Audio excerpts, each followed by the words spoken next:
আমি উমাল আদৰণি জনাইছো, উষ্ম আদৰণি জনাইছো। এয়া আপোনালোকৰ অভিবাদন গ্ৰহণ কৰিছে। তেওঁলোকৰ আগমনে আমাৰ প্ৰত্যেকজন কংগ্ৰেছ কৰ্মীৰ মাজত আজি অত্যুৎসাহী অনুপ্ৰেৰণাৰ মৌকো সিঁচৰিত কৰিছে। তেওঁলোকৰ সামাজিক ৰাজনৈতিক সাংবিধানিক দায়বদ্ধতাৰ বৈভৱেৰ সমুজ্জ্বল মনৰ এই মহানী ব্যক্তিসকলৰ আগমনে আমাক সঁচাকৈ আজি উৎফুল্লিত কৰিছে।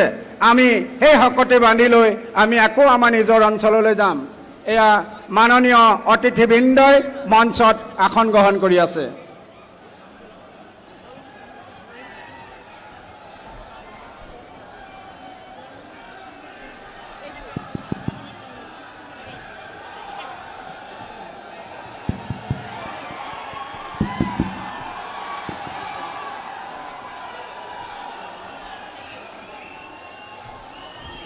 সন্মানীয় অল ইণ্ডিয়া কংগ্ৰেছ কমিটিৰ সভাপতি মহোদয়, লিডাৰ অফ অপজিশ্যন মহোদয়, মঞ্চত উপবিষ্ট আমাৰ অসম প্ৰদেশ কংগ্ৰেছ কমিটিৰ সন্মানীয় সভাপতিকে প্ৰমুখ্য কৰি আমাৰ অতিথিবৃন্দ, ইয়াৰ লগে লগে মই সেৱা দলৰ মহিলা সদস্যসকলক অসম প্ৰদেশ কংগ্ৰেছ কমিটিৰ বন্দে মাতৰম পৰিৱেশন কৰিবৰ কাৰণে অনুৰোধ জনাইছোঁ। আৰু সকলোৱে বন্দে মাতৰমত আপোনালোকে সহযোগিতা আগবঢ়াব, থিয় হৈ সকলোৱে সহযোগিতা আগবঢ়াব।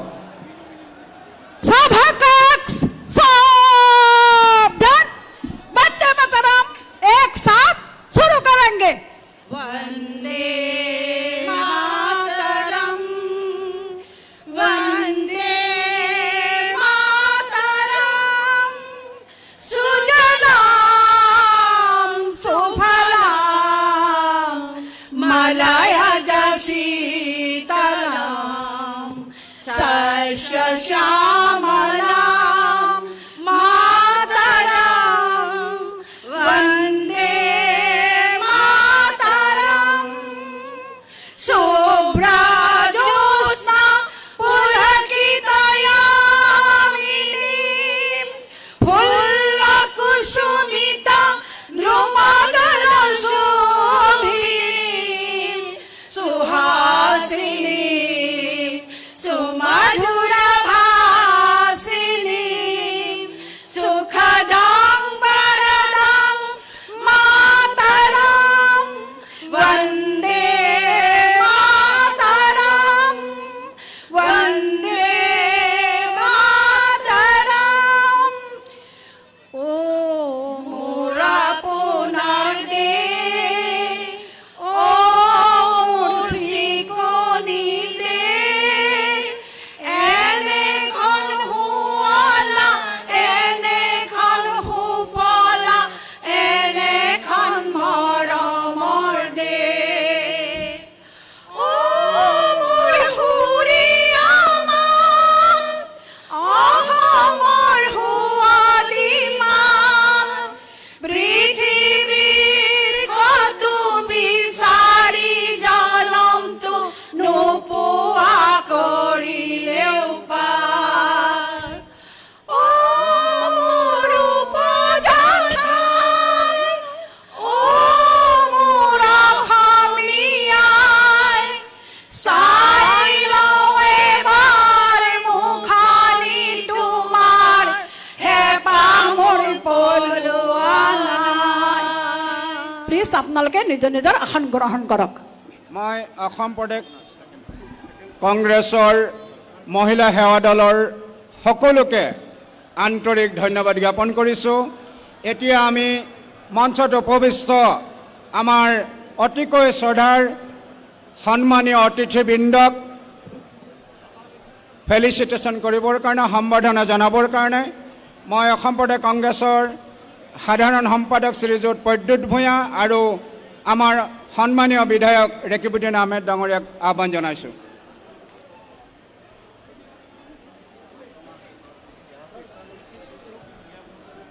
নমস্কাৰ। আমাৰ আজি সৌভাগ্য যে আমাৰ মাজত নিখিল ভাৰত কংগ্ৰেছ কমিটিৰ সভাপতি তথা আদৰণীয় শ্ৰী মাল্লিকাৰ্জুন খৰ্গেজী, লগতে লিডাৰ অফ অপজিশ্যন লোকসভাৰ আমাৰ সকলোৰে প্ৰিয় নেতা ৰাহুল গান্ধী ডাঙৰীয়া আমাৰ মাজত আছে। আমাৰ আজি এই মা চন্দিকাৰ শক্তিপীঠত এই ভূমিত আপোনালোকৰ মাজত আজি আমাৰ এই কংগ্ৰেছৰ কৰ্মী সভাত আহি তেওঁলোক উপস্থিত হৈছে। আমি তেওঁলোকক সম্বৰ্ধনা জনাবলৈ আমাৰ অসমৰ স্বাভিমান এখন গামোচাৰে মই আমাৰ অসম প্ৰদেশ কংগ্ৰেছ কমিটিৰ সভাপতি মাননীয় গৌৰৱ গগৈ ডাঙৰীয়াক, মালিকাৰ্জুন খাৰ্গে ডাঙৰীয়াক সম্বৰ্ধনা জনাবলৈ অনুৰোধ জনালোঁ। মই আমাৰ বিৰোধী দলৰ দলপতি দেৱব্ৰত শইকীয়াক এটা জাপিৰে সম্বৰ্ধনা জনাবলৈ মই অনুৰোধ জনালোঁ।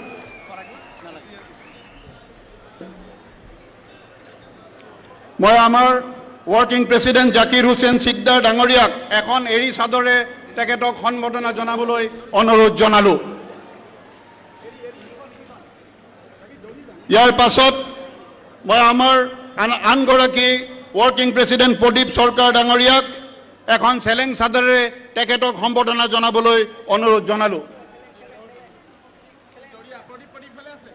আমাৰ আনগৰাকী ৱৰ্কিং প্ৰেচিডেণ্ট ৰজলিনা তিৰ্কী ডাঙৰীয়াক এটা জাপিৰে তেখেতক সম্বৰ্ধনা জনাবলৈ এখন শৰাইৰে তেখেতক সম্বৰ্ধনা জনাবলৈ অনুৰোধ জনালোঁ।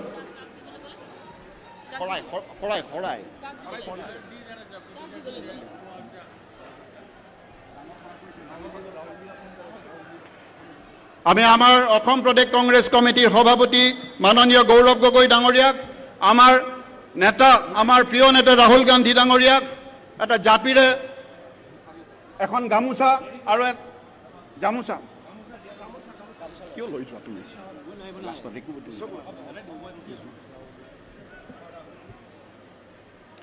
আমাৰ মাননীয় বিৰোধী দলৰ দলপতি দেৱব্ৰত শইকীয়াক এটা জাপিৰে তেখেতক সম্বৰ্ধনা জনাবলৈ অনুৰোধ জনালোঁ। আমাৰ প্ৰাক্তন সভাপতি ভূপেন কুমাৰ বৰা ডাঙৰীয়াক এখন এৰী চাদৰেৰে তেখেতক সম্বৰ্ধনা জনাবলৈ অনুৰোধ জনালোঁ।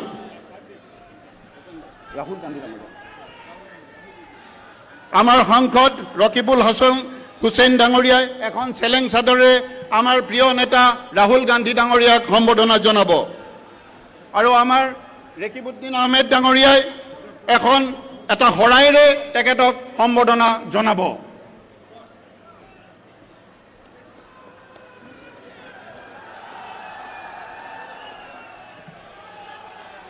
আমাৰ মাজত উপস্থিত আছে নিখিল ভাৰত কংগ্ৰেছ কমিটিৰ সাধাৰণ সম্পাদক, সংগঠনৰ দায়িত্বত থকা কেচি বেণুগোপাল ডাঙৰীয়া, তেখেতক গৌৰৱ গগৈ ডাঙৰীয়াই এখন গামোচাৰে সম্বৰ্ধনা জনাব।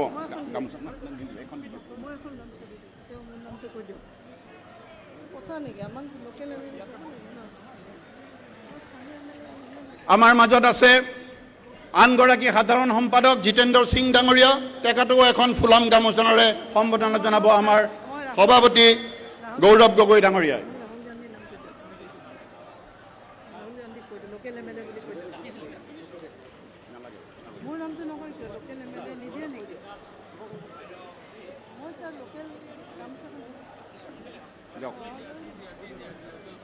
বিধায়িকা নন্দিতা দাস ডাঙৰীয়াই ৰাহুল গান্ধী ডাঙৰীয়াক এখন ফুলাম গামোচাৰে সম্বৰ্ধনা জনাব।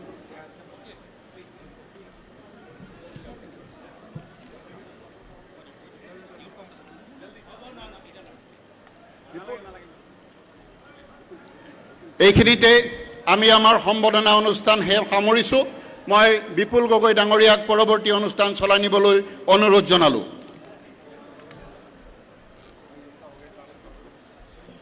মই আমাৰ অসম প্ৰদেশ কংগ্ৰেছ কমিটিৰ সাধাৰণ সম্পাদক আৰু বিধায়ক দুয়োগৰাকীক আন্তৰিক ধন্যবাদ জ্ঞাপন কৰিছোঁ।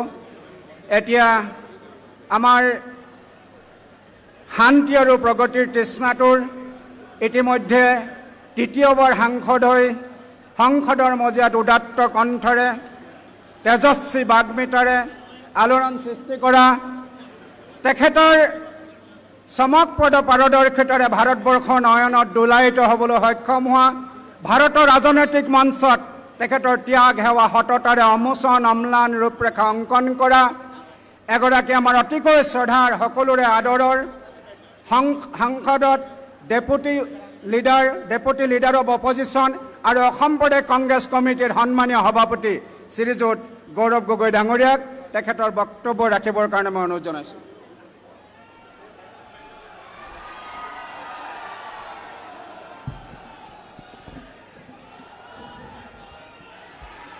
জয় অসম, জয় অসম, জয় অসম।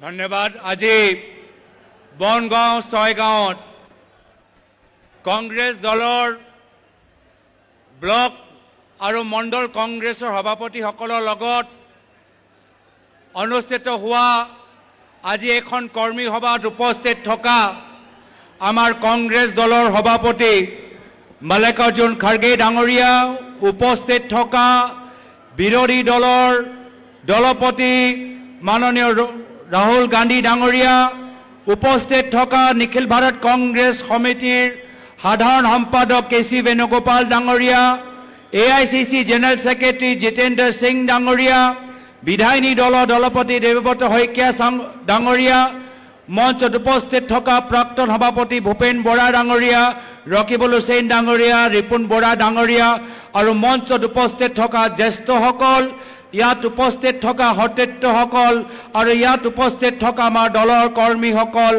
আজি আপোনালোকৰ এই উপস্থিতি প্ৰমাণ কৰি দিছে যে এইবাৰ যুঁজ এখন হ'ব, যুঁজ এখন হ'ব, যুঁজ এখন হ'ব। আমি যুঁজিম আৰু আমি জিকিম, আমি যুঁজিম, আমি যুঁজিম, আমি যুঁজিম, আমি যুঁজিম। কাৰ বাবে যুঁজিছো? নিজৰ বাবে নহয়, আমি যুঁজিছো আমাৰ অসমীয়া আইৰ বাবে, আমি যুঁজিছো অসমীয়া মানুহৰ স্বাভিমানৰ বাবে, আমি যুঁজিছো অসমীয়া মানুহৰ আবেগৰ বাবে, আমি যুঁজিছো অসমীয়া মানুহৰ নিৰাপত্তাৰ বাবে। আৰু মানুহে গম পাই গৈছে যে যদি আমাক লাগে অসমৰ ভিতৰত শান্তি, তেতিয়াহ'লে আমাক লাগিব কংগ্ৰেছ পাৰ্টি। আজিৰ পৰা 25-26 বছৰ আগত অসমৰ চাৰিওফালে অন্ধকাৰ আছিল। ৰাজ্যত অগপৰ চৰকাৰ, কেন্দ্ৰত বিজেপি চৰকাৰ। সেই সময়ত কংগ্ৰেছ দলে সংগ্ৰাম কৰি চাৰিওফালে উন্নয়নৰ পোহৰ আনিলে আৰু শান্তিৰ বাতাবৰণ সৃষ্টি কৰিলে। আজি ইতিহাস ঘূৰি আহিছে, সেই সময়টো ঘূৰি আহিছে, সেই গধুৰ দায়িত্ব ঘূৰি আহিছে। মানুহে গম পাই গৈছে যে যদি আমাক বিজেপি দলৰ পৰা পৰিত্ৰাণ লাগে, যদি আমাৰ বিজেপি দলৰ বিকল্প লাগে, যদি অসমৰ মানুহৰ মুখখনৰ ওপৰত হাঁহি ঘূৰাই নিব লাগে, তেতিয়া সন্মুখত থকা বিধানসভা নিৰ্বাচনত আমাক কংগ্ৰেছ দলটো আৰু শক্তিশালী কৰিব লাগিব। मंच पर उपस्थित आदरणीय खड़गे जी, आदरणीय राहुल गांधी जी, आदरणीय केसी वेणुगोपाल जी, जितेंद्र सिंह जी, आज कांग्रेस के कंधों पर एक महत्वपूर्ण जिम्मेवारी है, क्योंकि आज असम में जो डर और दहशत का जो वातावरण है, इस डर और दहशत के वातावरण से अगर लोगों को कोई मुक्ति दिला सकता है तो वो सिर्फ और सिर्फ कांग्रेस पार्टी है। आज यहां पर उपस्थित हमारे असम प्रदेश के हर जिलों से, हर मंडल से हमारे मंडल के अध्यक्ष आए हैं। मैं गुजारिश करूंगा वे सारे मंडल अध्यक्ष आप अपना हाथ खड़ा करिए। ये देखिए, ये है हमारी कांग्रेस की ताकत। और आज जब आप बोलेंगे कि डरो मत, ये बात ये सारे गांव पंचायत में कल फैल जाएगा। हम असम के लोगों को बोलेंगे कि आप डरो मत, कांग्रेस पार्टी आपके साथ है। और आदरणीय खड़गे जी, आदरणीय राहुल गांधी जी, आदरणीय केसी वेणुगोपाल जी, मैं आपको 100% पूरे जिम्मेवारी से कहना चाहूंगा, आने वाले साल में आपको असम में कांग्रेस का पर्चा दिखाएगा, आपको कांग्रेस का सरकार यहां पे मिलेगा। क्योंकि लोग आज डर से थक चुके हैं। आज लोग नफरत से थक चुके हैं, आज लोग भ्रष्टाचार से थक चुके हैं। आज वे लोग जो गाय के नाम पर राजनीति करते हैं, आज उनको नया नाम दिया गया है गोरू सूर का।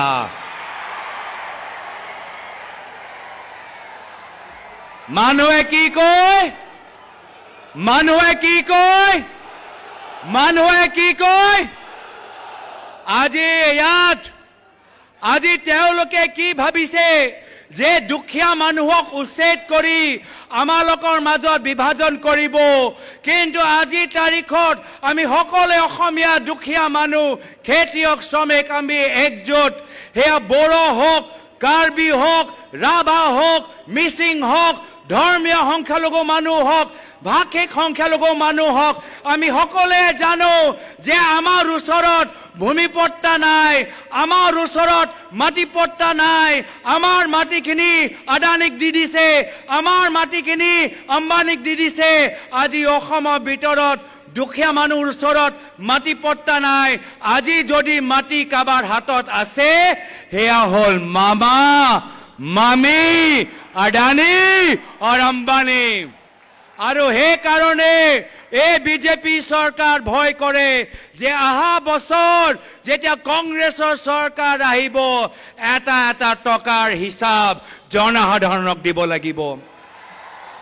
आदरणीय खड़गे जी, आदरणीय राहुल गांधी जी, आदरणीय केसी वेणुगोपाल जी, जितेंद्र सिंह जी, असम का मुख्यमंत्री हिमंत बिस्व शर्मा आज डरा हुआ है, क्योंकि उसको पता है जब आने वाले साल में सत्ता उसके हाथ से जाएगी, कहां कहां उनके परिवार के लोगों ने जमीन जब्त किया है, एक एक माटी का, एक एक इंच जमीन का हिसाब लोगों को देना होगा। तो मैं बेছি দীঘলীয়া আৰু ক'বলৈ বিচৰা নাই। আজি এই অনুষ্ঠান সফল কৰাৰ বাবে মই সকলোকে ধন্যবাদ, কৃতজ্ঞতা জ্ঞাপন কৰি পুনৰবাৰ মই শ্ৰদ্ধাৰে মোৰ প্ৰয়াত পিতৃ প্ৰাক্তন মুখ্যমন্ত্ৰী তৰুণ গগৈদেৱক শ্ৰদ্ধাৰে স্মৰণ কৰি আমি কৈছো যে কংগ্ৰেছ পাৰ্টি সকলৰ বাবে যুঁজি যাব। সেয়া হিন্দু হওক, মুছলিম হওক, শিখ হওক, খ্ৰীষ্টিয়ান হওক, বড়ো, ৰাভা, বড়ো, বঙালী, অসমীয়া, বিহাৰী, কংগ্ৰেছ দল সকলৰ দল, কংগ্ৰেছ দল শান্তি দল, কংগ্ৰেছ দল অসমৰ ৰাইজৰ আজি ভৱিষ্যৰ বাবে শান্তি প্ৰগতি অনা দল। এইখিনিয়ে কথা কৈ মই নিজৰ চমু দুআষাৰ সামৰিছো। ধন্যবাদ। জয় হিন্দ, জয় আই অসম, জয় আই অসম, জয় আই অসম। ধন্যবাদ। জাতীয় দায়িত্ব নিষ্ঠাৰে পালন কৰি সাংবিধানিক দায়বদ্ধতাৰে বৈভৱেৰে সমুজ্জ্বল মনৰ সামাজিক ৰাজনৈতিক দায়বদ্ধতাৰ বৰ্ণময় চেতনাৰ উৰ্মিমালাই সকলোৰে মাজত আলোড়ন সৃষ্টি কৰা আমাৰ সকলোৰে প্ৰিয় নেতা, সাংসদ আৰু অসম প্ৰদেশ কংগ্ৰেছ কমিটিৰ সন্মানীয় সভাপতি শ্ৰীযুত গৌৰৱ গগৈ ডাঙৰীয়াৰ তেখেতৰ বহুমূলীয়া বক্তব্যৰ কাৰণে মই তেখেতক আন্তৰিক ধন্যবাদ জ্ঞাপন কৰিছোঁ।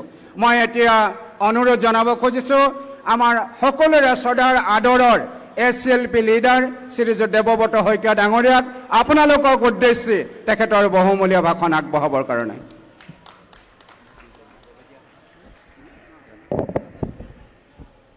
জাতীয় কংগ্রেস জিন্দাবাদ, ভারতীয় জাতীয় কংগ্রেস জিন্দাবাদ। নমস্কাৰ।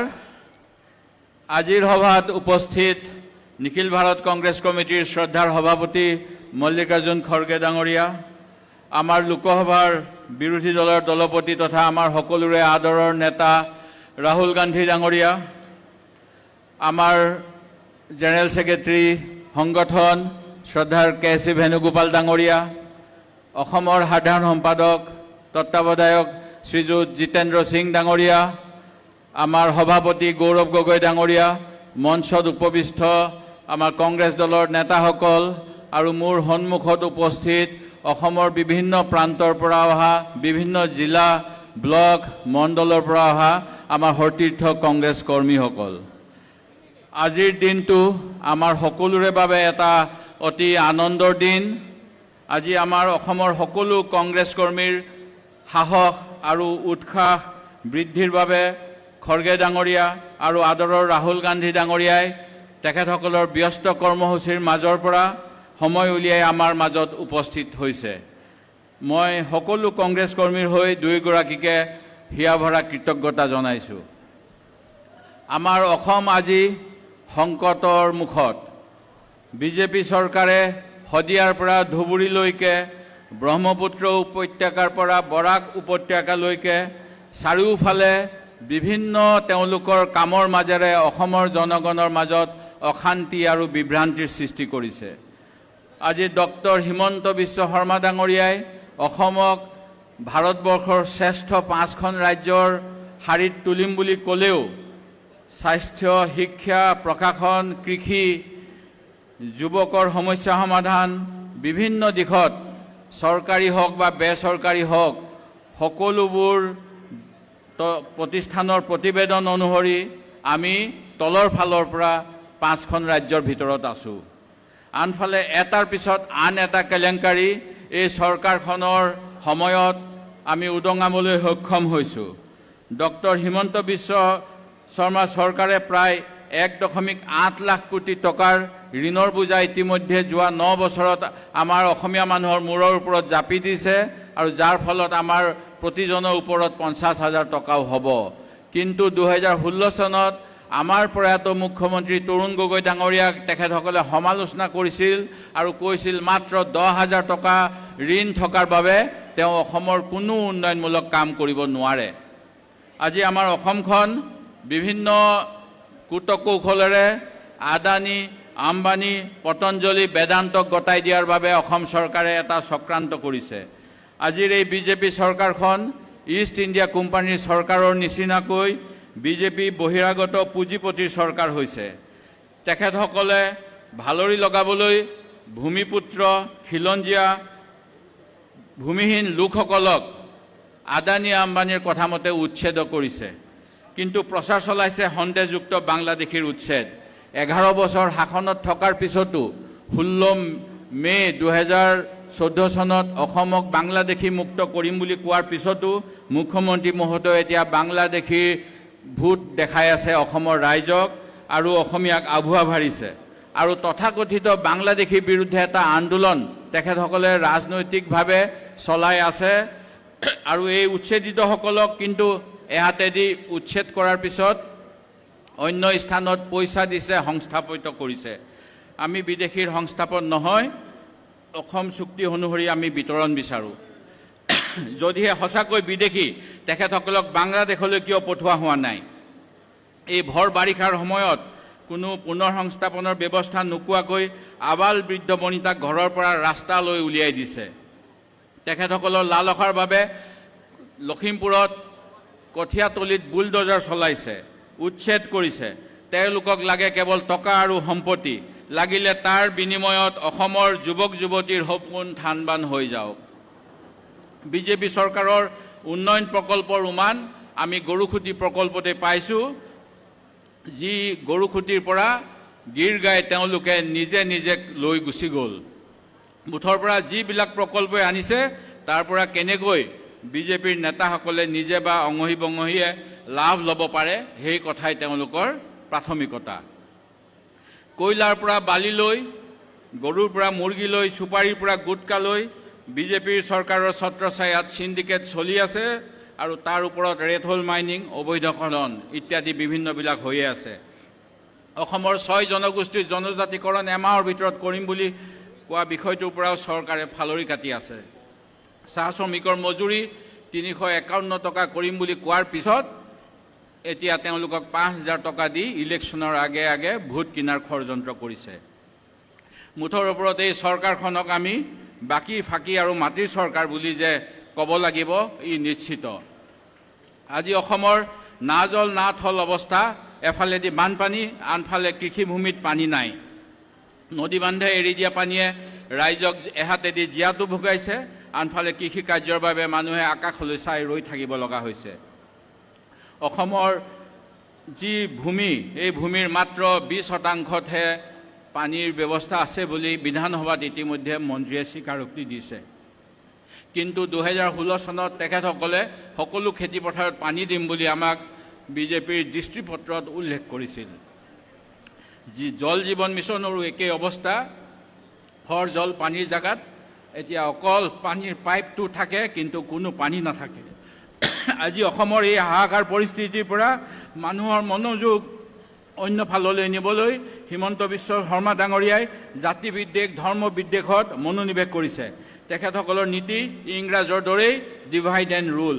আমাৰ অসমখন তেওঁলোকে ভাগ কৰিছে আৰু আমাৰ ভাই ককাইৰ মাজত সম্বন্ধবোৰ দুৰ্বল কৰিবলৈ এটা অভিসন্ধি চলাইছে।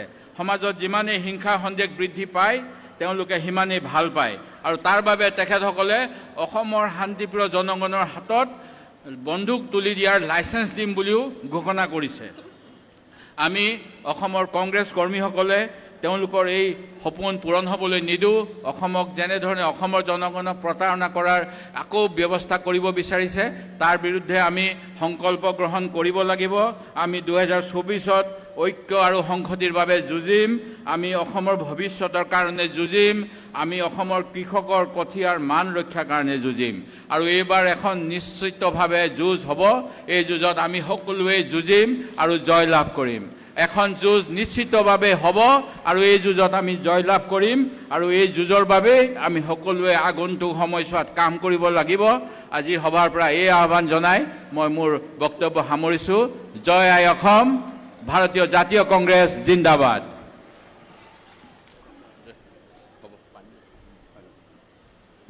আমি SLP লিডাৰ শ্ৰীযুত দেৱব্ৰত শইকীয়া ডাঙৰীয়াক আন্তৰিক ধন্যবাদ দিছোঁ তেখেতৰ বহুমূলীয় ভাষণৰ বাবে। May I now request our honourable AICC general secretary in charge Assam Srijut Jitendra Singh sir to kindly deliver his valuable speech. Akhil Bharatiya Congress committee के सम्माननीय अध्यक्ष श्री मल्लिकार्जुन खड़गे साहब, नेता प्रतिपक्ष लोकसभा में आदरणीय राहुल गांधी जी, हमारे साथ विराजमान हैं हमारे KC वेणुगोपाल साहब, गौरव गोगोई जी, CLP लीडर सैकिया साहब, मंच पर विराजमान सभी वरिष्ठ नेतागण और आज के कार्यक्रम के मुख्य अतिथि सभी हमारे मंडल के साथी आए हैं, ग्राम पंचायतों से आए हैं, सदिया से लेकर दुबरी तक आए हैं। आप सब लोगों का मैं बहुत बहुत स्वागत करता हूं। आज के कार्यक्रम के मुख्य अतिथि आप हैं।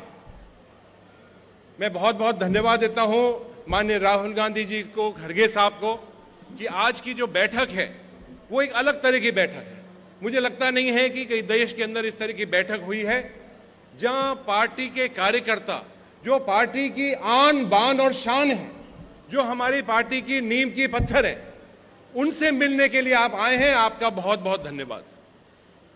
खड़गे साहब और राहुल जी, ये जो हमारे फौज के जो सिपाही हैं, ये रात और दिन कांग्रेस पार्टी के लड़ते हैं, आसाम की जनता के लिए लड़ते हैं। और जिस तरह की सरकार चल रही है, कोई सोशल मीडिया के अंदर कोई पोस्ट डाल देता है तो शाम को पुलिस आ जाती है, किसी की दुकान है तो दुकान बंद कर दी जाती है, किसी का बिजनेस है तो उसके पास शाम को इनकम टैक्स वाले पहुंच जाते हैं, किसी का परिवार में कोई टीचर लग रहा हो, कोई छोटा मोटा अफसर लग रहा हो तो उसका ट्रांसफर कर देते हैं। लेकिन फिर भी कांग्रेस की जो हर कार्यकर्ता खड़ा हुआ है मजबूती के साथ। अब इनका पाप का घड़ा भर चुका है, पानी सर के ऊपर से निकलने वाला है। आसाम की जनता ने तय कर लिया है कि इस सरकार को उखाड़ के फेंकना है। एक इस तरह का माहौल पूरे आसाम के अंदर बन चुका है। बताओ सही बात है या नहीं? हाथ खड़े करके बताओ। तो मैं आपसे निवेदन करने आया हूं कि मुझे यहां बहुत प्रेम मिला है। पिछले 4 साल से मैं इंचार्ज हूं। हर ब्लॉक में, हर विधानसभा क्षेत्र के अंदर मैं जाकर सिर्फ इनका एक संदेश आपके पास पहुंचाना चाहता हूं। ये आपको वादा करते हैं 2026 के चुनाव के अंदर कांग्रेस का झंडा लहराएगा और ये जितने भी लोग हैं, जो भ्रष्ट लोग हैं, मुख्यमंत्री है, उसका पूरा परिवार है, उनको जेल के पीछे डालेगा। ये आपको कहने के लिए आपको मैं बता रहा हूं। बहुत बहुत धन्यवाद। और एक बात, हाथ खड़े करके राहुल जी को वादा करिए कि ये सरकार को उखाड़ के फेंकेंगे 2026 के अंदर। जय हिंद, जय Axom. We express our sincere thanks and gratitude to Honorable Shri Jitendra Singh sir. The presence of Honorable Leader of Opposition and former President AICC, Honorable President AICC and the dignitaries, it has given us immense encouragement and it will give a new vibrancy, New Zealand vigor. May I now request our Honorable Leader of Opposition, Shri Rahul Gandhi sir, to kindly address the gathering.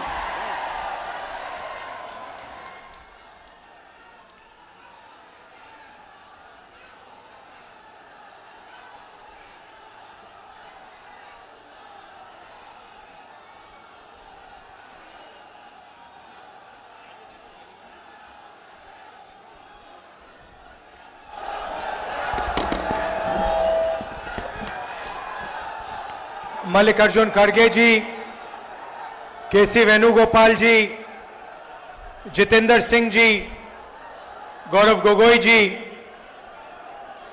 Saikia ji, stage पे Congress party के वरिष्ठ नेता, senior नेता, MPs, MLA, हमारे प्यारे कार्यकर्ता, पंचायतों से आए हैं, बूथ के जो वर्कर्स हैं, आप सबका यहां मैं बहुत बहुत स्वागत करता हूं। नमस्कार। आपका मूड कैसा है? ठीक से बोलिए भाई, मूड कैसा है? ये आप लोग सब कांग्रेस पार्टी के शेर और शेरनियां हो और शेर और शेरनी किसी से नहीं डरते हैं।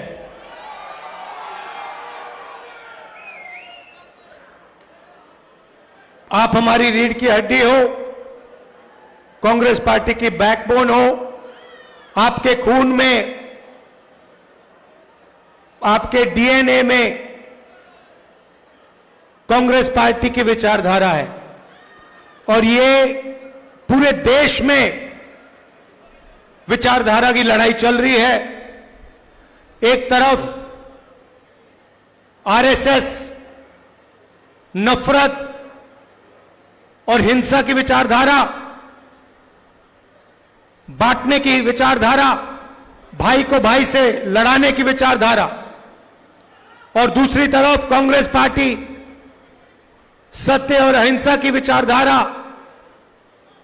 जोड़ने की विचारधारा, नफरत मिटाने की विचारधारा। यह लड़ाई चल रही है और आप लोग सत्य और अहिंसा के सिपाही हो। भाइयों और बहनों, आप असम के बारे में जानते हो, मगर जो असम में हो रहा है वही पूरे देश में हो रहा है। यहां पे आपके चीफ मिनिस्टर अपने आप को चीफ मिनिस्टर नहीं समझते हैं, असम के राजा समझते हैं। और असम का राजा 24 घंटे कभी अदानी को, कभी अंबानी को आपका धन, आपकी जमीन देने में लगे हुए हैं, है ना? मगर अगर आप उनकी आवाज अच्छी तरह सुनोगे, टीवी में अगर आप उनको अच्छी तरह देखोगे, तो आपको पता लगेगा कि आवाज के पीछे डर है। बड़ी बड़ी बातें करते हैं, चिल्लाते हैं, मगर आप आज जाकर टेलीविजन पे उनका चेहरा देखना, उनकी आवाज सुनना, और आपको दिखेगा कि उनकी आवाज में, उनके दिल की गहराई में डर है, क्योंकि वो जानते हैं कि एक ना एक दिन कांग्रेस के जो बब्बर शेर हैं उन्हें पकड़ के जेल के अंदर डाल देंगे। वो जानते हैं कि जो उन्होंने भ्रष्टाचार किया है, उनके परिवार ने जो भ्रष्टाचार किया है, कभी ना कभी उसका हिसाब उन्हें असम की जनता को देना पड़ेगा। और देखिए, मैं बिना सोचे समझे नहीं बोलता हूं, और आमतौर से जब मैं जो बोलता हूं वो होता है। मैंने कोविड के समय बोला था,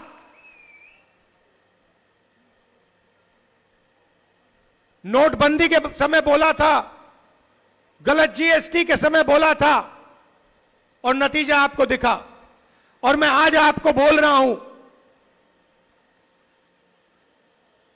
कि कुछ ही समय में आपको यही मीडिया वाले आपके चीफ मिनिस्टर को जेल जाते हुए दिखाएंगे, और इससे उनको ना मोदी बचा पाएगा, ना अमित शाह बचा पाएगा। आप देखना,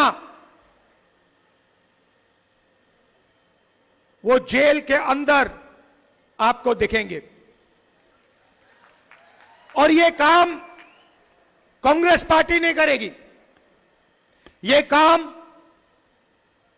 असम के जो युवा हैं, असम के किसान हैं, असम के मजदूर हैं, असम के हर जात के लोग, हर धर्म के लोग ये काम करने वाले हैं, क्योंकि उनको मालूम है कि ये व्यक्ति जो है,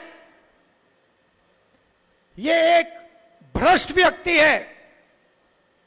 ये 24 घंटा असम की जमीन लेता है, कहीं सोलर पार्क के बहाने, कहीं रिजॉर्ट के बहाने ये असम से 24 घंटा चोरी करता है। ये आप जानते हो, असम का बच्चा जानता है, सारे के सारे मीडिया वाले जानते हैं। मैंने इनको दोस्त बोला, कहता हूं मीडिया के हमारे मित्र, मगर ये हमारे मित्र नहीं है, क्योंकि ये आजकल इनको आदत पड़ गई है, ये आजकल सच्चाई नहीं दिखाते, है ना।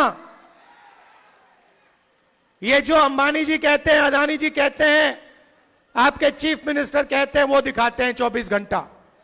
नरेंद्र मोदी जी, अमित शाह का चेहरा दिखाते हैं, कोई फर्क नहीं पड़ता,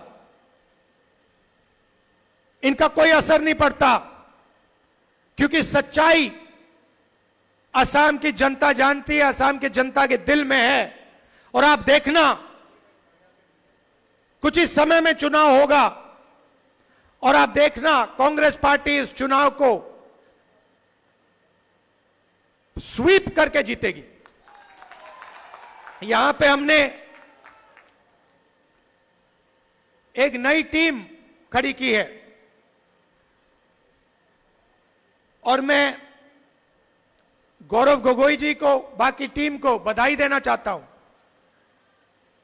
कि आप लोगों ने काम शुरू किया है, और इसका नतीजा असम की जनता को जरूर दिखेगा, हम सबको दिखेगा। भाई और बहनों, मैंने आपसे असम की बात की, थोड़ा सा मैं आपको देश के बारे में भी बताना चाहता हूं, और यह असम के लिए भी जरूरी है। भाई और बहनों, कुछ समय पहले महाराष्ट्र में चुनाव हुआ, और महाराष्ट्र में जबरदस्त तरीके से बीजेपी ने चुनाव में चीटिंग की। लोकसभा में और विधानसभा में 1 करोड़ नए वोटर बने।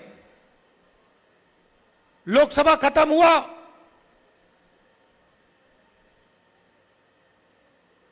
चार महीने के अंदर पता नहीं कहां से 1 करोड़ नए वोटर आए। हमने इलेक्शन कमीशन से पूछा, ये कहां से आए, ये कौन लोग हैं, हमें वोटर लिस्ट दिखाइए। इलेक्शन कमीशन ने आज तक हमें वोटर लिस्ट नहीं दी। हमने इलेक्शन कमीशन से पूछा कि वीडियोग्राफी हुई है हर पोलिंग बूथ में, हमें वीडियोग्राफी दीजिए, क्योंकि ये सारे के सारे नए वोटर जो आए हैं इन्होंने बीजेपी को वोट किया है। लोकसभा में चुनाव हमारा गठबंधन जीतता है, 1 करोड़ नए वोटर आते हैं 4 महीने में, और फिर विधानसभा में हम हारते हैं। तो हमने इलेक्शन कमीशन से कहा हमें वीडियोग्राफी दिखाइए, उन्होंने मना कर दिया, कानून बदल दिया।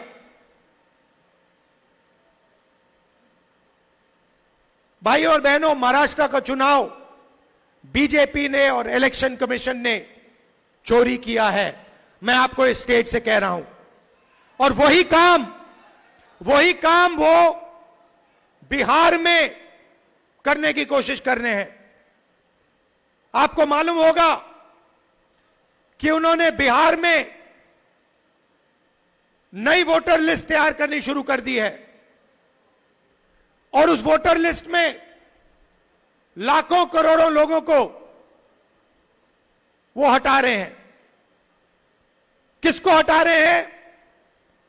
गरीबों को, मजदूरों को, किसानों को, कांग्रेस पार्टी के वोटर्स को, आरजेडी के वोटर्स को। हम वहां पे आंदोलन कर रहे हैं, हम उन पर दबाव डाल रहे हैं, मगर मैं कांग्रेस पार्टी के नेताओं को और हर वोटर को कहना चाहता हूं, जो इन्होंने महाराष्ट्र में किया, जो ये बिहार में करने की कोशिश कर रहे हैं, वही ये आसाम में कोशिश करने की ये कोशिश करेंगे। और ये आप सबके, हम सबकी जिम्मेदारी है कि इन्हें ये काम हम नहीं करने देंगे। तो आपको सावधान रहना है,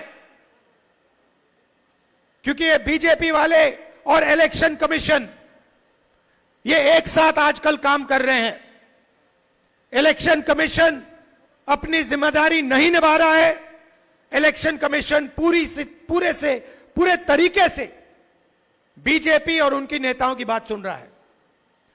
हमने उनसे अनेक बार वोटर लिस्ट मांगी है, आज तक हमें ना वोटर लिस्ट मिली, ना वीडियोग्राफी मिली।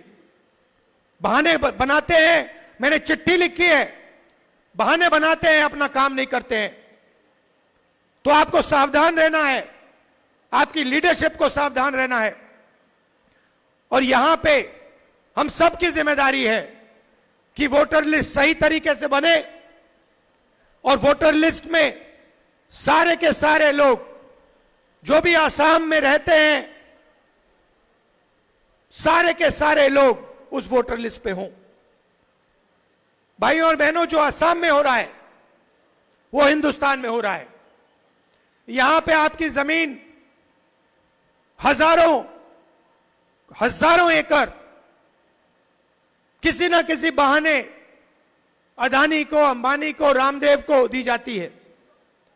वही महाराष्ट्र में हो रहा है, वही हिंदुस्तान के कोने कोने में हिंदुस्तान की सरकार कर रही।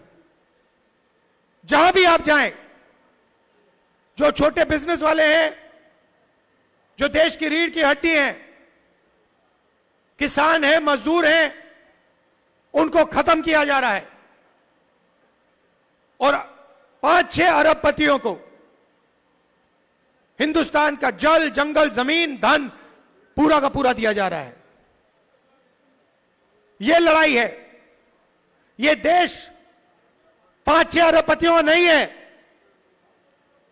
यह देश आपका है, असम के युवाओं का है, किसानों का, मजदूरों का, छोटे व्यापारियों का है। आज हालत यह हुई है कि हिंदुस्तान के युवाओं को रोजगार नहीं मिलता है, महंगाई बढ़ती जाती है, पेट्रोल के दाम, डीजल के दाम बढ़ते जाते हैं, अनाज के, सब्जी के दाम बढ़ते जाते हैं, आपको रोजगार नहीं मिलता। पहले सरकारी अस्पताल होते थे, फ्री में आपको इलाज मिलता था, उन सबको प्राइवेटाइज कर दिया। सरकारी स्कूल, सरकारी कॉलेजेस, सरकारी यूनिवर्सिटीज हुआ करती थी, उसमें आपको फ्री में एजुकेशन मिलता था। आजकल जहां भी आप देखोगे, शिक्षा, स्वास्थ्य, जहां भी आप देखोगे, आपके जेब में से पैसा निकलेगा। और पैसा कहां जाता है? उन्हीं 5-10 अरबपतियों के जेब में जाता है। यह फर्क है बीजेपी में और कांग्रेस में। हम गरीबों के लिए लड़ते हैं, मजदूरों के लिए, किसानों के लिए लड़ते हैं, छोटे व्यापारियों के लिए लड़ते हैं, मनरेगा जैसे प्रोग्राम लाते हैं, और ये अरबपतियों का काम करते हैं। इससे देश का फायदा नहीं होता। दो हिंदुस्तान बन रहे हैं, एक अरबपतियों का, उनके बच्चे जो भी सपना देखना चाहते हैं देख सकते हैं। हजारों करोड़ रुपए की शादी होती है उनकी, पता नहीं आपने देखी, अंबानी की शादी आपने देखी? हजारों करोड़ रुपए उसमें चले जाते हैं। मगर आम जनता के लिए गलत जीएसटी, महंगाई, अग्निवीर, प्राइवेटाइजेशन, ये है, इसके हम खिलाफ हैं।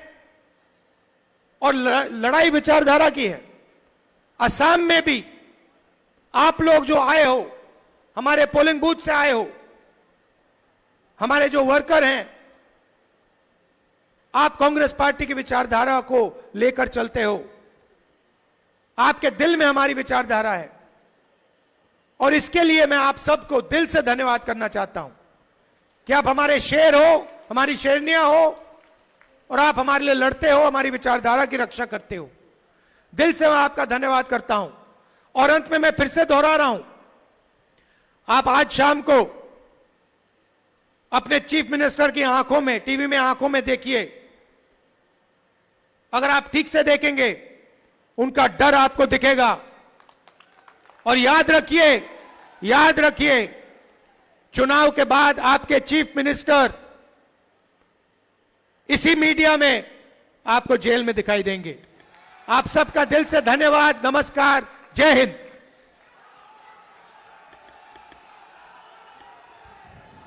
Thank you very much, sir. We express our sincere thanks and deepest gratitude to our leader of opposition, Shri Rahul Gandhi, sir. The people from different parts of Assam has come. Now, I request Honorable Congress President Shri Mallikarjun Kharge, sir, to kindly address the gathering.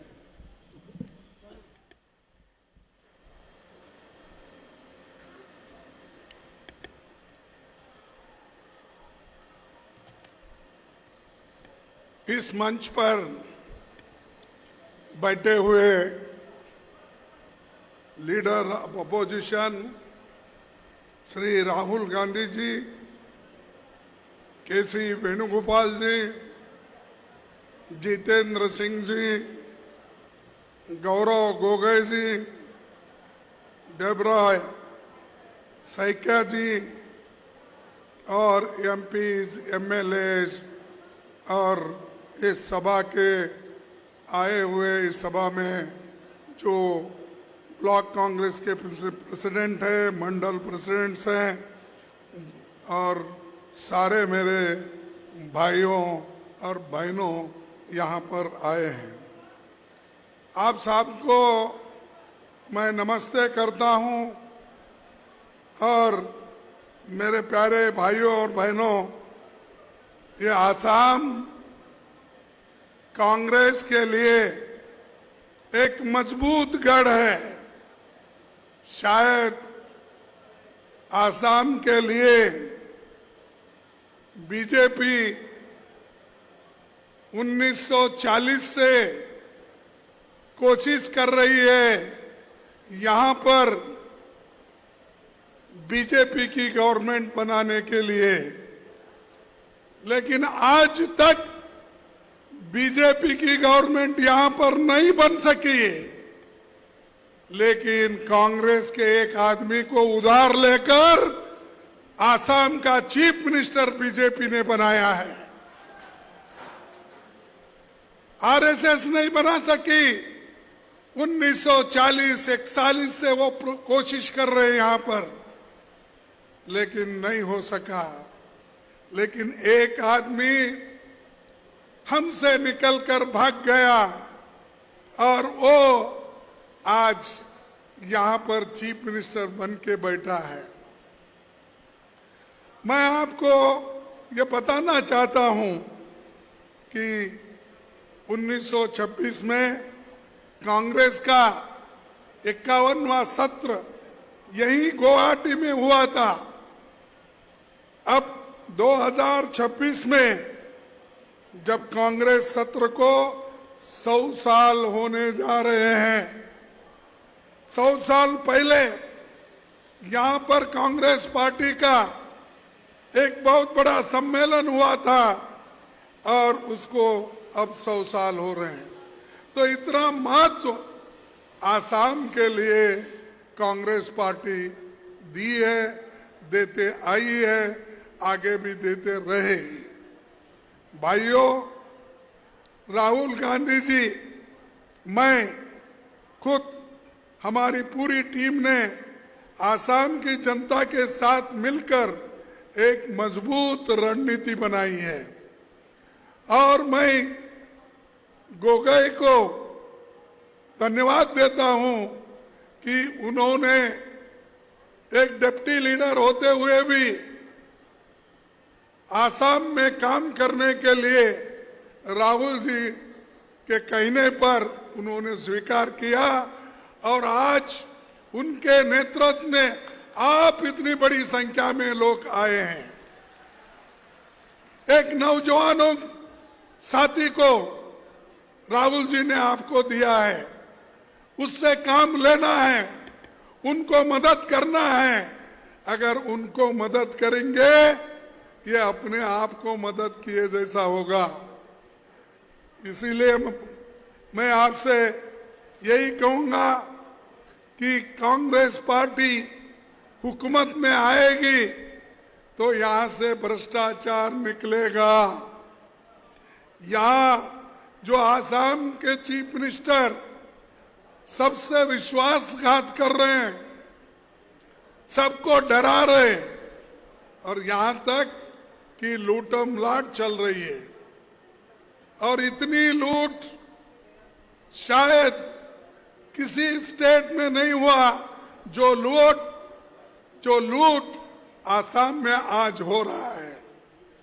इसीलिए भाइयों, आपको सतर्क रहना होगा, आप मिलके काम करना होगा और खासकर युवाओं के लिए मैं कहता हूं, अगर हमारी सरकार आएगी, हम युवाओं को नौकरी दिलाने की पूरी कोशिश करेंगे।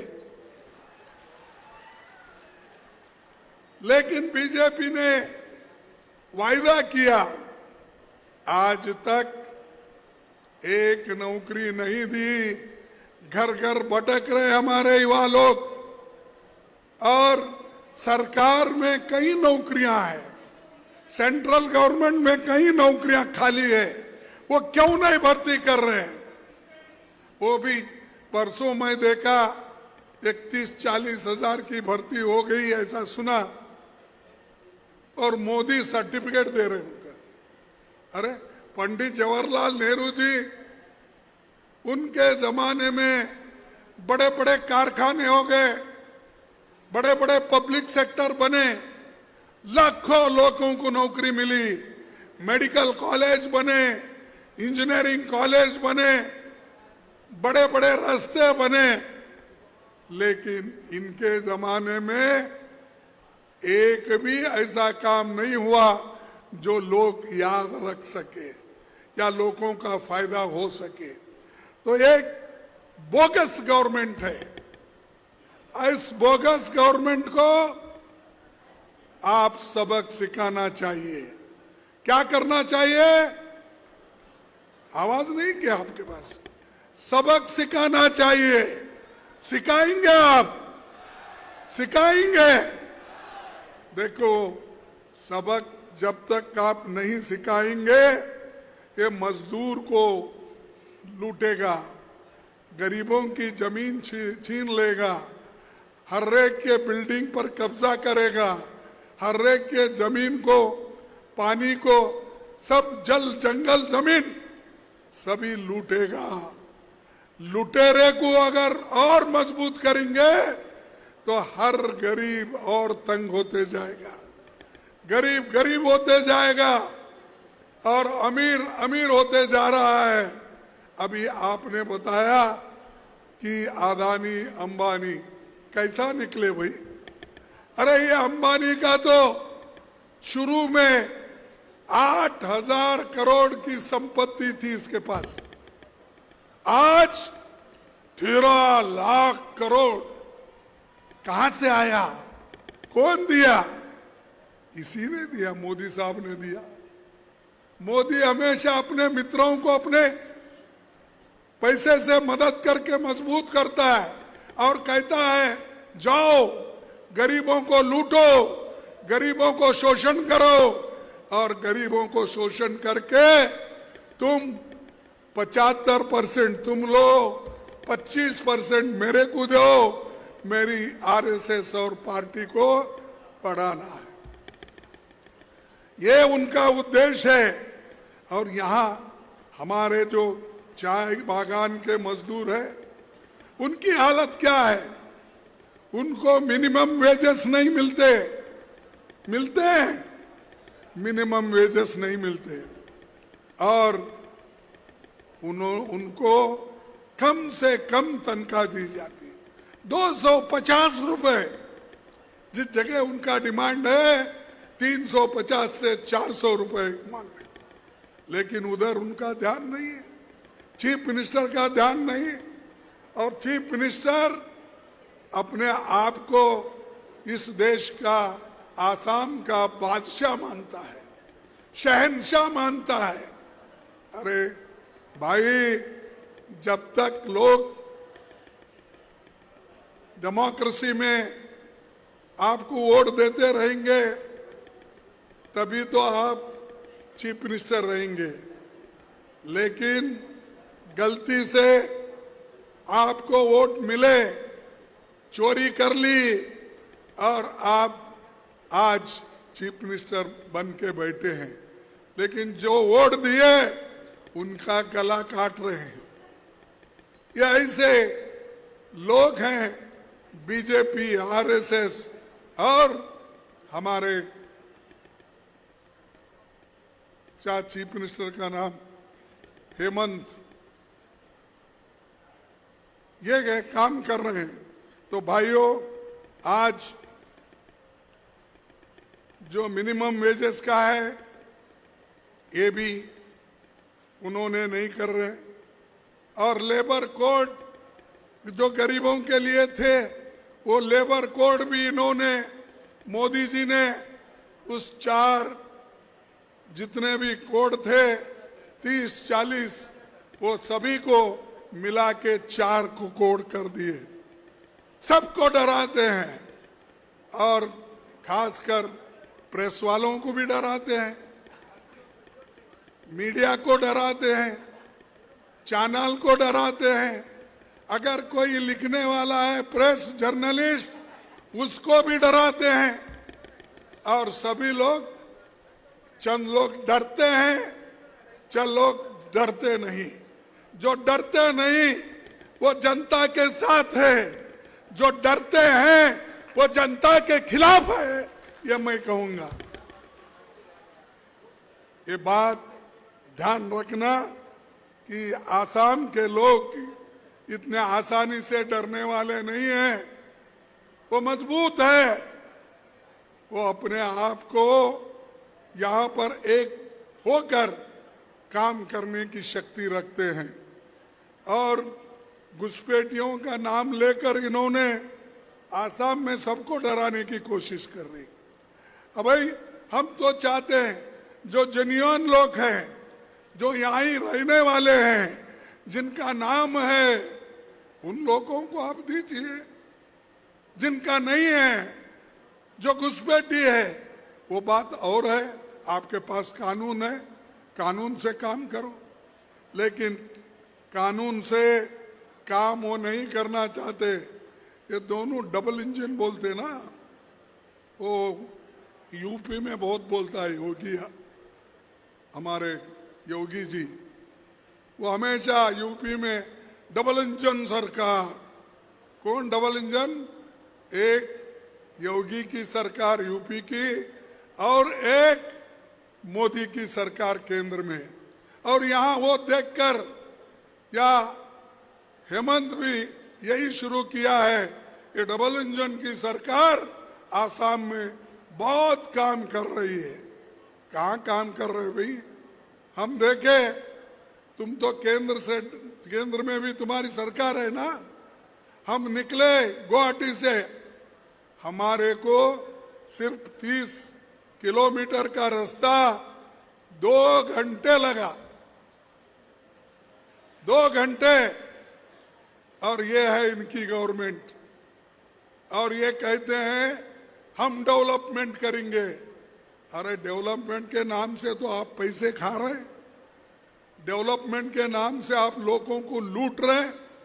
इसीलिए मैं ये कहूंगा कि ये लोग, जैसा कि राहुल जी ने कहा, शिक्षा, स्वास्थ्य, ये हमारी बुनियादी चीज है, लेकिन ये लोग बुनियादी चीजों को भूल गए हैं। इसीलिए ये आसाम को अगर ठीक करना है, हम सभी लोग मिल के काम करना चाहिए। और दूसरा,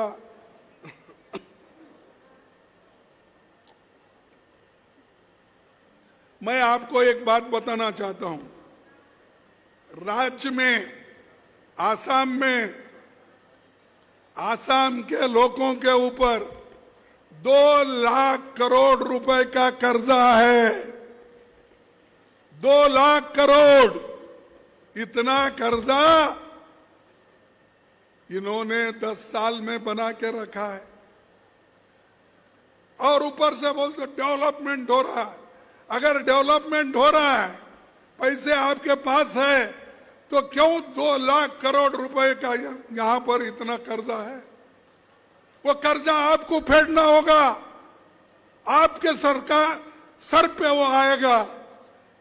ये सब इन्होंने किया है। लेकिन मैं आपको यही कहूंगा कि आप लोग मजबूती से रहो। और जो इन्होंने बुलडोजर लगाया, इविक्शन ड्राइव कराया, पिछले सप्ताह दुबरी में 2000 परिवारों के घरों को बुलडोजर लगाकर तोड़ दिया। लेकिन उनको याद रखना चाहिए, आने वाली कांग्रेस की सरकार जिन जिन लोगों के घर इन्होंने तोड़ा, उनको हम बना के देंगे और उनको मदद करेंगे। और तुमको कहां भेजेंगे हम? जो गलत काम किए उनको कहां भेजना चाहिए? जेल। इसीलिए इन्हों जेल का रास्ता, अब जेल अच्छे कर लो पहले ही, क्योंकि उसमें रहना है आपको। अगर ये करेंगे तो आप अच्छे रहेंगे उसमें। आज जमीन चुनिंदा लोगों को दे रहे, फॉरेस्ट काट रहे, इंडस्ट्री के नाम पे, और दलित, पिछड़े, आदिवासी, बोरो, कार्बो, गारो, अहोम आबादी के साथ साथ आसामी हिंदुओं को, अल्पसंख्यक के मुस्लिम समुदाय को जीवन करना मुश्किल हो गया है, उनको जीवन करना मुश्किल हो गया है। इसीलिए आपको बचाने के लिए राहुल गांधी जी आएंगे इलेक्शन में, गौरव गोगोई रहेगा हमारे साथ, हम मिलके आपके काम के लिए लड़ेंगे और आसाम में एक अच्छा सरकार हम बनाएंगे। इसीलिए आपकी मदद की जरूरत है। और दूसरा, गो घोटाला। अभी हम तो सुना था कि ये लोग तो गाय की पूजा करते हैं, लेकिन ये तो चोर निकले, ये गाय की गाय की चोरी कर रहे और बोलते हैं कि दूसरों को कि ये गाय है, इसको अरे ये एक्सपोर्ट बिजनेस तुम्हारा है। बड़े बड़े एक्सपोर्टर्स कौन है? बीजेपी के लोग हैं। गाय के मांस को अगर एक्सपोर्ट कोई करता है, बीजेपी के नेता लोग करते हैं। और परसों मैं सुना,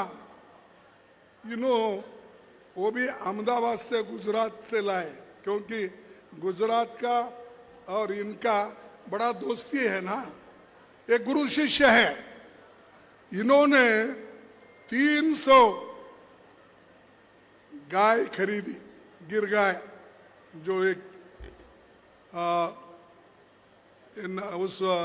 इसका होता है एक नया ब्रीड उसको। तो 300 गाय कहां से लाए? गुजरात से। कहां से लाए? मोदी के पास से।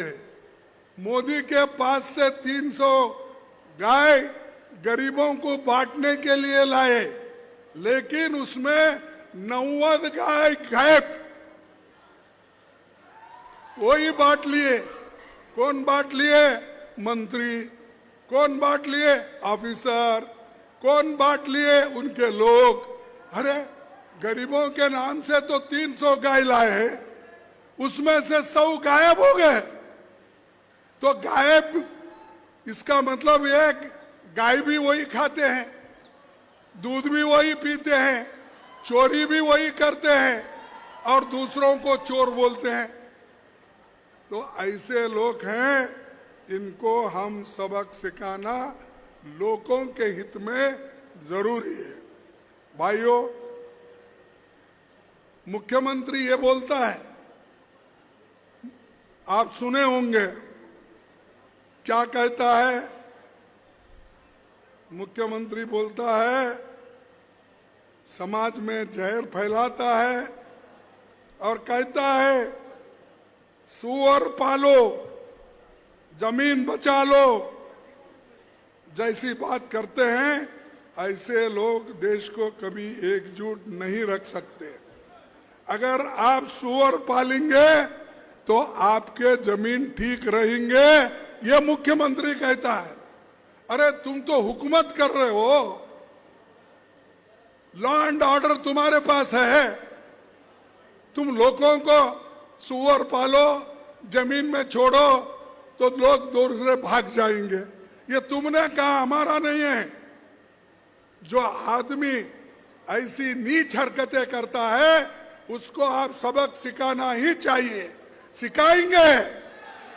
आने वाले चुनाव में आप सबक सिखाओ। और इनका क्या है, हमेशा यहाँ पर क्या हो रहा है? कोयला चोरी, सुपारी, गुटखा और फिर बाद में एक्साइज में झटका और ईडी का, ये सब धांधले सब लोग ये कर रहे हैं। लेकिन आपको मैं ये कहना चाहता हूँ कि आसाम को आप मजबूत बनाना ही होगा और ये भ्रष्टाचार मुक्त आसाम बनाना होगा। कि इनके पास, मोदी के पास तो झूठों की फैक्ट्री है, क्योंकि इन्होंने ही कहा 15-15 लाख रुपए लाके मैं आपके जेब में डालूंगा। विदेश में काला धन कांग्रेस वालों ने रखा है वो लाकर आपके जॉब में 15-15 लाख डालूंगा। ये कहा या नहीं कहा मोदी ने? कहा? फिर झूठ बोलेगा? ये झूठ बोलता है सच बोलता है? और उसने क्या कहा? युवाओं को मैं 2-2 करोड़ नौकरी दूंगा। दिया आपको? ये झूठ है सच है? झूठ है। मैं किसानों को एमएसपी दूंगा डबल। दिया आपको? ये झूठ है सच है? अरे इतने झूठ बोलने वाले प्राइम मिनिस्टर मेरे जिंदगी में कभी देखा नहीं। मैं भी कम से कम 55 साल से एमएलए, एमपी, राज्यसभा मेंबर हूं। मैं 12 बार इलेक्ट होके आया हूं। 1 बार नहीं, 2 बार नहीं, 12 बार इलेक्ट होके आने के बाद मैं कभी किसी को झूठ नहीं बोला। यहां तो मोदी झूठों का सरदार निकाला, झूठों का सरदार, और ये लोगों को गुमराह कर रहा है। और उन्हीं का आदमी बोलता है अरे भाई ये तो जुमले हैं इलेक्शन के लिए। तो इसीलिए ये जो है हेमंत विश्वास के बातों में आके झूठ बोलने वालों को वोट मत दीजिए। अगर आप देंगे तो खत्म हो जाएंगे।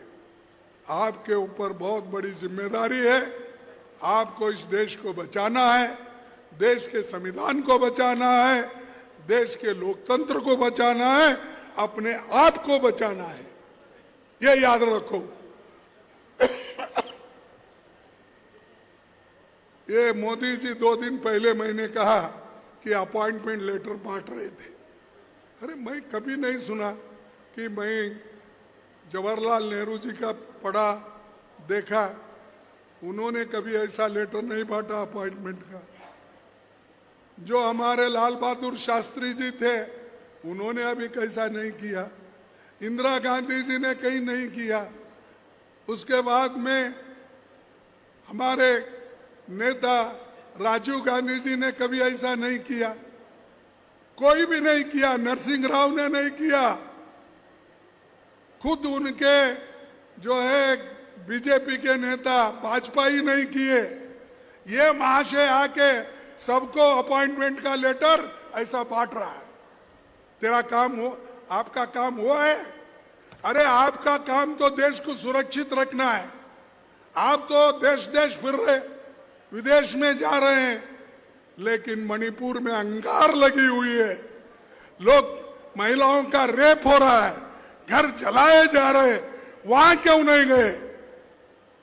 राहुल गांधी जा सकते हैं, लोगों से मिल सकते हैं, महिलाओं से मिल सकते हैं, युवाओं से मिल सकते हैं। तुमको क्या हो गई? तुम मणिपुर नहीं जाते और पाकिस्तान जाके गले मिलते, चाइना वाले उनके साथ झूले में खेलते, और जितने भी अवार्ड है, छोटे मोटे अवार्ड भी, कई म्युनिसिपैलिटी उनको बुलाकर बोलेगी आपको एक हम अवार्ड देने वाले लाइफ अचीवमेंट का, तो वहां भी जाएंगे। वो सिर्फ 5 दिन हर जगह घूमे, हर राष्ट्र। क्यों भाई, आपको वक्त नहीं मिला 2 घंटे का मणिपुर जाने के लिए? तो ये ऐसी नौबत है, ये देश को कभी सुरक्षित नहीं रखेंगे। आज धीरे धीरे देश में देखो, मैं नहीं बोला, भारत अब विश्व के उन शीर्ष देशों में गिना जा रहा है जहां समानता का स्तर सबसे अधिक है। ये मेरे शब्द नहीं है, ये मोदी जी के हैं। क्या कहा? भारत अब विश्व के उन शीर्ष देशों में गिना जा रहा है जहां समानता का स्तर सबसे अधिक है। उनका दोस्त, उनका सीनियर 7 जुलाई को नितिन गडकरी कहता है धीरे धीरे देश में गरीबों की संख्या बढ़ रही है। ये मेरा नहीं, उनका ही है, आप पढ़े होंगे। क्या कहा? धीरे धीरे देश में गरीबों की संख्या बढ़ रही है और धन कुछ अमीर लोगों के हाथों में केंद्रित होता जा रहा है। ये नहीं होना चाहिए। अरे ये आरएसएस का आदमी है गडकरी, ये बीजेपी का आदमी है, आपके मंत्रिमंडल में है, वही आदमी ये कह रहा है। अगर राहुल गांधी जी ये बात कहते हैं तो आप टीका करते हैं, मैं ये बात करता हूं, मुझे भी टीका करते हो। सच बात है। और जैसा कि उन्होंने कहा, जो कुछ उन्होंने कहा सच बात पहले भी बोले कि नोटबंदी करने से नुकसान है, बोले आप नहीं सुने और देश का नुकसान करे। और आज भी तुम्हारे पार्टी के लोग ही बोल रहे गरीब गरीब बनता जा रहा है, अमीर अमीर होते जा रहा है। तो इसीलिए इस देश में मैं आपसे कहूंगा 1% लोगों के साथ 1% अमीरों के पास 40% देश की संपत्ति है। कितना है? 40%। और 50% संपत्ति 60% लोगों के हाथ में है। इतनी बड़ी खाई है। फिर भी मोदी बोलते हैं मैं विश्व गुरु हूं, समानता लाया हूं, और क्या क्या की बोलते जाते हैं। कोई सुनता नहीं, लेकिन बोलने का वो छोड़ते नहीं। तो भाइयों, मैं दो ही बातें कहकर मैं अपने बात को समाप्त करूंगा। ये सबको डराने की कोशिश कर रहे हैं, हमारे वर्कर्स को ईडी का भय डाल रहे हैं, इनकम टैक्स का भय डाल रहे हैं और चोरी के इल्जाम लगाकर लोगों को अलग अलग तरीके से उनको डरा रहे। इसीलिए मैं एक विनती करूंगा कि भारत संविधान देश में जितने भी नागरिक हैं उनको वोट आज जो मिला है इस संविधान से मिला है, और वो संविधान को बचाना आपका फर्ज होता है, आपका काम होता है। संविधान को बदलने का काम आरएसएस और बीजेपी कर रही है, उसको मौका मत दो। अगर उसको मौका दिए तो वो सबको बर्बाद कर देगा, लेकिन हम छोड़ेंगे नहीं। अरे आसाम के लोग ऐसा छोड़ेंगे जो बदमाशी करेगा, जो देश के लोगों को कुचल कुचल के अगर उनको सताएगा तो उसको सबक सिखाने का मंत्र हमारे पास है, और वो मंत्र हम उन्हें उपयोग करके नेक्स्ट इलेक्शन में उनको जेल भिजाने की पूरी कोशिश करेंगे। और ये लोग तो साजिश बहुत करते हैं। यहाँ पर वोटर लिस्ट की भी यहाँ भी साजिश हुई, चल रही, अभी डिलिमिटेशन की भी चल रही साजिश। महाराष्ट्र में कैसा हुआ? हमारा इलेक्शन चोरी हुआ। अब बिहार में भी चोरी करने का चल रहा है। तो इन चोरों को हमको दूर रखना चाहिए। इसीलिए मैं इतना ही कहता हूँ मेरे भाइयों, मेरे आसाम के जितने भी लोग हैं, तुम्हारे हित में हम लोग जो संविधान आपको आज़ादी दिलाई है और जो आपके पास तंत्र है उसका उपयोग हम करेंगे। और हमारी जो गारंटी है आसाम में, हम हर युवक को रोजगार और हर बच्चे को शिक्षा की गारंटी देंगे। मैं और एक बार पढ़ता हूं, अगर आपको सुने, हम हर युवाओं को रोजगार और हर बच्चे को शिक्षा की गारंटी देंगे। जैसा हमने हिमाचल प्रदेश में किया, जैसा हमने कर्नाटक में किया, जैसा हमने तेलंगाना में किया।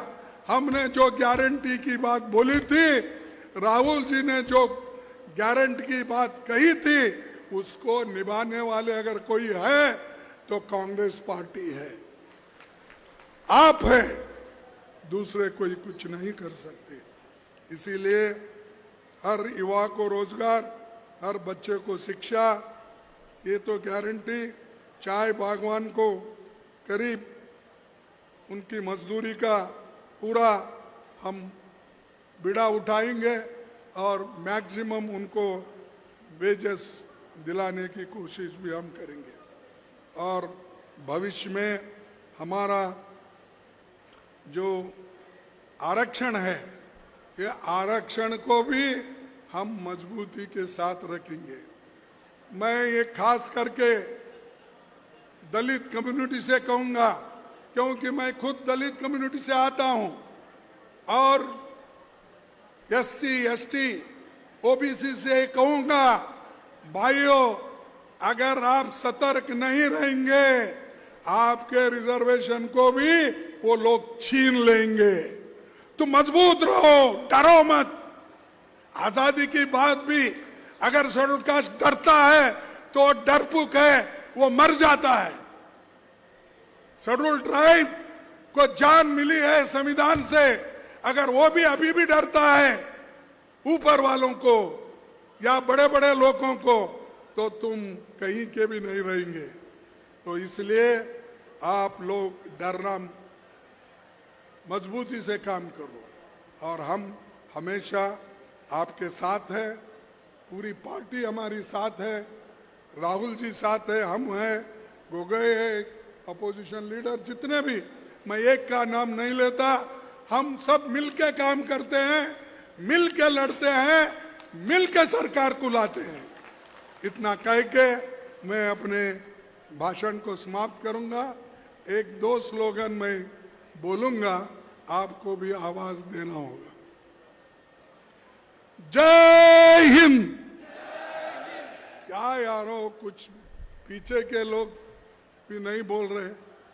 जय हिंद, जय हिंद, जय कांग्रेस, जय कांग्रेस, जय कांग्रेस, जय आसाम, जय आसाम, जय आसाम।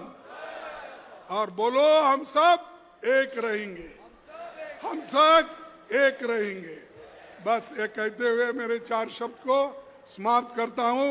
आप सभी को धन्यवाद। और ये मीटिंग अच्छी हो गई। उन जो ऑर्गेनाइज किए उन सभी नेताओं को मैं धन्यवाद करता हूं। नमस्कार। Thank you very much, Honorable Congress President Srijit Mallikarjun Kharge sir. Your relentless pursuit to amplify the voice of nation and your vision for an inclusive India will be always source of inspiration for the Congress Party. এতিয়া মই সন্মানীয় বিধায়ক শ্ৰীযুত ৰেকিবুদ্দিন আহমেদ ডাঙৰীয়াক তেখেতক শলাগৰ শৰাই আগবঢ়াবৰ কাৰণে অনুৰোধ জনালোঁ। পৰম শ্ৰদ্ধাৰ সৰ্বভাৰতীয় কংগ্ৰেছ কমিটিৰ সভাপতি আমাৰ সকলোৱে আদৰৰ মৰমৰ শ্ৰীযুত মল্লিকাৰ্জুন খাৰ্গে ছাৰ, আমাৰ সৰ্বভাৰতীয় কংগ্ৰেছ কমিটিৰ য়ংষ্টাৰসকলৰ হাতথ্ৰুপ, ভাৰতবৰ্ষৰ বৃদ্ধা বনিতা অগণন জনসাধাৰণৰ হৃদয়ত যিজনে নয়নৰ মণি ৰূপে বাস কৰে, leader of the opposition Rahul Gandhiji ডাঙৰীয়া, আমাৰ ভাৰতীয় জাতীয় কংগ্ৰেছৰ কৌটিল্য কে.চি. বেণুগোপাল ছাৰ ডাঙৰীয়া, আমাৰ ৰাহবাৰ ইনচাৰ্জ জিতেন্দ্ৰ সিং ছাৰ ডাঙৰীয়া, ডেপুটি LOP অসম প্ৰদেশ কংগ্ৰেছ কমিটিক 2 মাহৰ ভিতৰত লিডাৰশ্বিপ লৈ শদিয়াৰ পৰা ধুপুৰীলৈ চাৰিওফালে ৰজন জনাই তোলা শ্ৰীযুত গৌৰৱ গগৈ ডাঙৰীয়া, শ্ৰদ্ধাৰ দেৱব্ৰত শইকীয়া ডাঙৰীয়া, মঞ্চত উপবিষ্ট সকলো অভ্যাগতসকল, আমাৰ জ্যেষ্ঠ নেতাসকল, PSC কমিটিৰ মেম্বাৰসকল, মোৰ অতি মৰমৰ সমগ্ৰ অসমৰ কোনাই কোনাই ফালৰ পৰা অহা ব্লক সভাপতি, মণ্ডল সভাপতি, জিলা সভাপতিসকল, ইলেক্ট্ৰনিক মিডিয়া, প্ৰিণ্ট মিডিয়াৰ মোৰ বন্ধু বান্ধৱীসকল, আমাৰ ছয়গাঁও বকু সমষ্টিৰ বিভিন্ন প্ৰান্তৰ পৰা অহা মোৰ জনজাতি ভাইসকল, সকলোকে আজি মই মঞ্চৰ ফালৰ পৰা শলাগৰ শৰাই আগবঢ়াইছো। मैं राहुल जी गांधी के लिए दो ये सब बोलना चाहता हूं। सर, हम आपका आभार प्रकट करते हैं। सर, ये कॉन्स्टिट्यूंसी में आपका ये मीटिंग को लेके 4 बार 4th टाइम का ये प्रोग्राम आपका यहाँ हुआ है। हमें सौभाग्य हुआ है आपको सुनने के लिए। सर, आपने उपस्थित हुआ, मल्लिकार्जुन खड़गे जी सर उपस्थित हुआ, पूरा आसाम की जिला सभापति इकाई, मंडलम, बूथ, जितना भी आज यहाँ उपस्थित थे, सब ने एक संकल्प और संदेश लेके आसाम में कोने कोने जाएंगे। डॉक्टर हेमंत बिस्व शर्मा को चैलेंज करेंगे हमारी कांग्रेस पार्टी की वर्कर। हेमंत बिस्व शर्मा को यहाँ से ललकारते राहुल जी गांधी का उपस्थित में राहुल गांधी ने नरेंद्र मोदी को कपड़ा खोल दिया। पार्लियामेंट में राहुल जी गांधी जब खड़ा होते हैं, नरेंद्र मोदी कब जाते हैं। आज का महल अलग है। हिंदुस्तान की कोई एक ऐसा स्टेट नहीं है जहां भी राहुल जी गांधी जाते हैं नरेंद्र मोदी डर जाते हैं। मणिपुर से लेके कश्मीर से कन्याकुमारी तक राहुल गांधी ने भारत यात्रा शुरू करने की बाद उनका नींद हरण हो गया। आज सभी ने सर आपका सामने बात रखा। हेमंत बिस्व शर्मा जी का सर खत्म करते हैं। यस सर, आने वाला 26 जितेंद्र सिंह सर, राहुल जी गांधी, मल्लिकार्जुन खड़गे जी सर, गौरव गोगोई का नेतृत्व में सर, आपका नेतृत्व में हम आसाम में सरकार बना के दिखाएंगे सर। गवर्नर हाउस में हम बड़ी तादाद में एमएलए जीता के आसाम की पक्ष में लेके जाके खड़े करेंगे सर। सबको दोबारा सभी लोगों ने हमें ऑर्गेनाइजर का रूप से गौरव गोगोई जी ने हमें मौका दिया। सबको मैं तहे दिल से एक बात धाबल करता हूं। এতিয়া মই অসম প্ৰদেশ কংগ্ৰেছৰ মহিলা সেৱা দলক ৰাষ্ট্ৰীয় সংগীত পৰিৱেশন কৰিবৰ কাৰণে অনুৰোধ জনাইছো। গোটেইখিনি আপোনালোকে থিয় হলে ভাল হয়। सभा कक्ष सावधान, राष्ट्रीय गान एक साथ शुरू करेंगे। जन गण मन अधिनायक जय हे भारत भाग्य विधाता, पंजाब सिंधु गुजरात मराठा द्राविड़ उत्कल बंगा, विंध्य हिमाचल यमुना गंगा, उच्छल जलधि तरंगा। तब शुभ नामे जागे, तब शुभाशिष मागे, गाहे तब जय गाथा, जनगण मंगल